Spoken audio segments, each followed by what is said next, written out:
Hello everyone, I'm Benjamin Williams, and today we're going to be doing another Boson NetSim lab. We're still within the infrastructure section within Boson, and today the lab that we're going to be doing is configuring virtual router redundancy protocol number 1. So let's go ahead and get into our objectives for this lab. It says configure virtual router redundancy protocol VRRP and verify the configuration. So let's take a look at our lab topology. It says the topology diagram below represents the net map in the simulator. For this lab, your network design includes 4 switches. So we have A switch 1, A switch 2, distribution switch 1, and distribution switch 2. The switches are connected to one another by Ethernet links. A switch 1 and A switch 2 are access layer switches, and D switch 1 and D switch 2 are distribution layer switches. 2 workstations named client 1 and client 2 are connected to the access layer switches on the fast Ethernet 03 port. Okay, so this is our topology that we just explained. The only thing that it didn't point out is our routers, but since we're configuring virtual router redundancy protocol, we know that is a responsibility of the distribution layer switches. So we're going to be configuring VRRP on our distribution layer switches within this lab. Okay, so we already read through all of the commands and all of the descriptions for this lab before I started recording. And also I have reviewed the IP address information, and this is good information to have for troubleshooting purposes, as well as just to verify that each device within our network has the proper IP address configured on each interface, as well as the subnet mask. Okay, so let's go ahead and get into our lab task. We're going to keep our lab topology up here in the top left. We're going to be reading our lab task in the top right, and we're going to be doing all of our configuration down here at the bottom. Okay, so let's go ahead and get into task number 1. It says verify basic connectivity. So it says verify all non-VRRP IP addresses on each device by using the proper show command in the IP address table.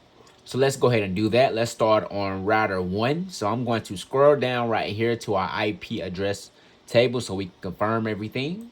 So starting out on router 1, let's just move this over just a tad bit about right there. Looks good. Let's do an enable for privilege exec mode, and let's do a show IP interface brief. All right, so let's just confirm that our fast Ethernet 00 IP address matches up. We can see 172.16.253.2. That matches up with our IP address information, so that looks good. Fast Ethernet 01 has an IP address of 172.16.253.14. That matches up on our IP address table, as we can see right there. So that's good for router 1. Let's go ahead and move on to router 2. Let's do an enable. Let's do a show IP interface brief. All right, we can see that the fast Ethernet 00 has an IP address of 172.16.253.18. That matches up in our table. Looks good. Fast Ethernet 01 has an IP address of 172.16.253.6. That also matches up in our IP address table. So everything looks good on router 2. Let's go ahead and move on to A switch 1. Let's do an enable. Let's do a show IP interface brief. Our VLAN 1 IP address has an IP address configured for 172.16.3.10. That matches our IP address table. Let's move on to A switch 2. Enable, show IP interface brief. VLAN 1 for A switch 2 has an IP address of 172.16.3.20.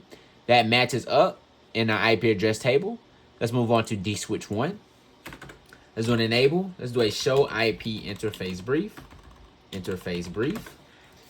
VLAN 1 has an IP address of 172.16.3.3. That matches up in our table. Fast Ethernet 03 has an IP address of 172.16.253.9.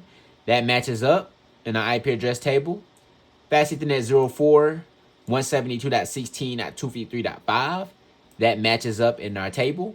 And lastly, the Fast Ethernet 05 has an IP address of 172.16.253.1. That matches up in our IP address information or IP address table as well. So let's go ahead and move on lastly to D switch 2. Let's do an enable.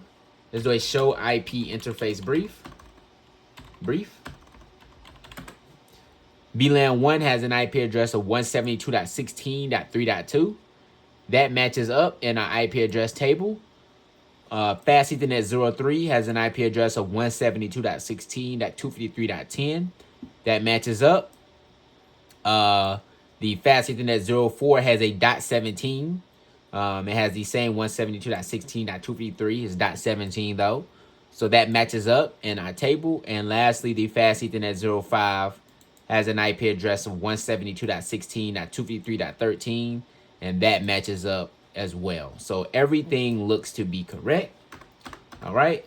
So let's go ahead and move on to question number 2. It says verify that client 1 can ping dswitch 1's VLAN 1 interface, which has an IP address of 172.16.3.3. So on client 1, let's do a ping. Let's do a ping to 172.16.3.3. Oops. That's wrong. I accidentally fat fingered and put a 8 instead of a 7. So let's do 172. There we go. So yeah, we can reach dswitch 1's VLAN 1 interface. We have 5 sent and 5 received. So that looks good. Let's go to client 2. It says for question number 3, it says verify that client 2 can ping dswitch 2's VLAN 1 interface, which has an IP address of 172.16.3.2. Let's confirm that. Let's do a ping to 172.16.3.2. And we can ping dswitch 2's VLAN 1 interface. We have 5 sent and 5 received, so all pings were successful. So lastly, it says verify that client 1 and client 2 can ping router 1's Fast Ethernet 00 interface, which has an IP address of 172.16.253.2. So let's go to client 1 first. Let's do a ping to 172.16.253.2. We can ping router 1's Fast Ethernet 00 interface.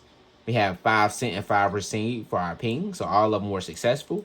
Let's go ahead and do the same thing on client 2, 172.16.253.2.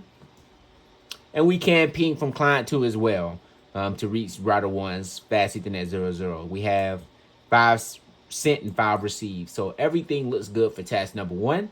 Let's go ahead and get into task number 2. It says configure virtual router redundancy protocol. It says this task involves configuring VRRP on the distribution layer switches. The functionality and setup of VRRP is very similar to that of Hot Standby Routing Protocol, HSRP. However, there are some important differences. So let's go ahead and get into task number 1. It says on VLAN 1 interface on both dswitch 1 and dswitch 2, create a VRRP group with a group number of 3 and an IP address of 172.16.3.1. Let's go to dswitch 1 first. All right. Let's do conf T to get into global config mode. Let's go into interface VLAN 1. And let's do VRRP. We want to do a group number of 3. Let's do an IP address of 172.16.3.1. All right. And we can see here it has went into the master mode. We have went into the master mode for dswitch 1. Let's do the same thing over here on dswitch 2. Let's do a configure terminal. Let's go into interface VLAN 1. Let's do a VRRP 3, an IP address of 172.16.3.1. All right, so we can see that it has assumed the backup role. Okay, dswitch 2 has received the backup role, and dswitch 1 is the master. Okay. All right. So it says workstations and access layer switches should use the newly configured VRRP IP addresses as their default gateway. On client 1 and client 2, configure the default gateway to be 172.16.3.1. Okay, so let's do that on client 1 and client 2. We're going to go on client 1 first. Let's do an IP config / default gateway. And let's configure it to have a default gateway of 172.16.3.1, which is our virtual VRRP IP address that both dswitch 1 and dswitch 2 both share that virtual IP address. Let's do the same thing over here on client 2. So let's do an IP config / default gateway of 172.16.3.1. Looks good. All right, it says lastly, it says on A switch 1 and A switch 2, configure the default gateway to be 172.16.3.1. So let's do that on A switch 1 first. Let's do a configure terminal, and let's do an IP default gateway of 172.16.3.1. Do the same thing on A switch 2. Let's do a configure terminal. Let's do an IP default gateway of 172.16.3.1. All right, that looks good as well. So on task 3, it says verify VRRP configuration. It says this task involves verifying VRRP on distribution switches. So it says on D switch 1 and D switch 2, display the VRRP configuration, and you will use this output to answer the next 3 questions. Okay, so let's do a do show VRRP. Okay, that's not showing, so let's do that again. Do show VRRP. All right, let's do an exit. Oh, I'm sorry. I'm on the access layer switch. Let's go to the distribution layer switch, and maybe we'll get an output. Let's do a do show VRRP. There we go. And let's go to the other distribution layer. Let's do a do show VRRP. Perfect. Okay, now we have output. I was wondering why I wasn't receiving anything, and that's because we were on the access layer switch. Okay. So it says which device is the master for VLAN 1? How did you determine this? Well, if we look at our output, we can see that D switch 2 is the backup, and we can see that D switch 1 is the master. So D switch 1 is the master. It says for question number 3, it says which device has the highest priority for VLAN 1? They both have the default priority. As we can see, D switch 1 has a priority of 100, which is the default. And if we go to D switch 2, it also has a priority of 100, which is the default. Okay. So question number 4 is asking, why are both VRRP groups on separate devices assigned the same IP address? Well, that is for redundancy. When we are configuring VRRP, we want to use the same virtual IP address for both devices. In case one of the devices fails, the other one will take over as the master, and the one that is the backup will have the backup role. So if the master fails, the backup will take over as the active. And that gives our network some redundancy.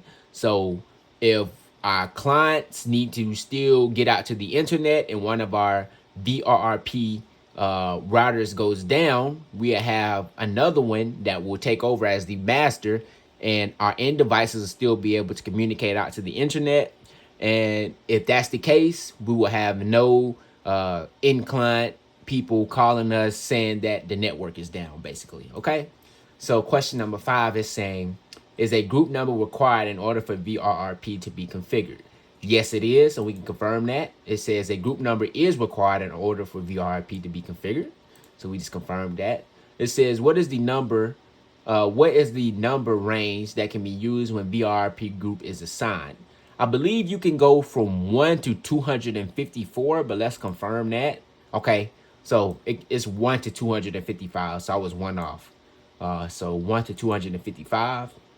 It says, is VRRP an industry standard or proprietary to Cisco? VRRP is an industry standard, and hot standby routing protocol is Cisco proprietary. So as we can see, VRRP is a standards-based first hop redundancy protocol. As a result, VRRP can be configured with routers from different vendors. Conversely, HSRP is proprietary to Cisco and therefore cannot be used by other vendors, but it's similar to VRRP in that only one router is the master/active state at any time. So yes. All right, it says verify that client 1 can still ping router 1's fast Ethernet 00 interface, which has an IP address of 172.16.253.2. So let's go to client 1 and let's do an up a couple of times. So let's do that ping. And as we can see, we still can ping router 1's fast Ethernet 00's interface. We have 5 sent and 5 received. So that looks good. So let's go ahead and move on to task number 4. It says assign VRRP priorities and preemption. It says this task involves configuring D switch 2 to be the VRRP master. So as we know, D switch 2 right now, it has that backup role. So the goal for this task is to configure D switch 2 to be the master. Okay, So question number 1 is saying, how can we guarantee that a specific switch becomes the master in a VRRP group? Well, we can do that by configuring the priority to be greater than the default, which is 100. And also we want to enable preemption, which is enabled by default with VRRP. As we know, with HSRP, it's not enabled by default. So we can guarantee that specific switch becomes the master by number 1, configuring it to have a higher priority, and number 2, making sure that preemption is enabled. So it's asking for question 2. It says, what is the default priority for VRRP groups? As I already mentioned, it is 100, and we can confirm that with this output 100. We can see right here because we haven't configured any priorities within our CLI configuration yet. Okay, so question number 3 is saying, assign VRRP group 3 on D switch 1 a priority of 90. So let's go to D switch 1 and let's do a VRRP group 3. We want to do a priority of 90 over here on D switch 1.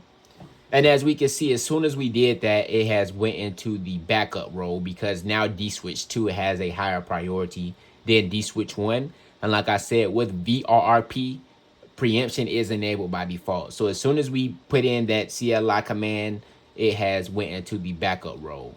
So now if we go over to D switch 2, it is taken over as the master. Okay, so it says, what should you do to guarantee that D switch 2 remains the master in the VRRP group in case another switch joins the VRRP group?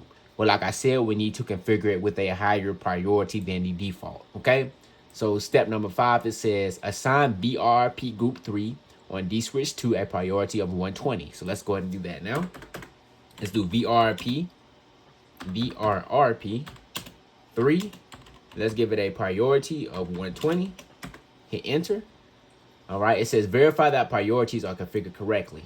So let's go ahead and do that. Let's do a do show VRRP.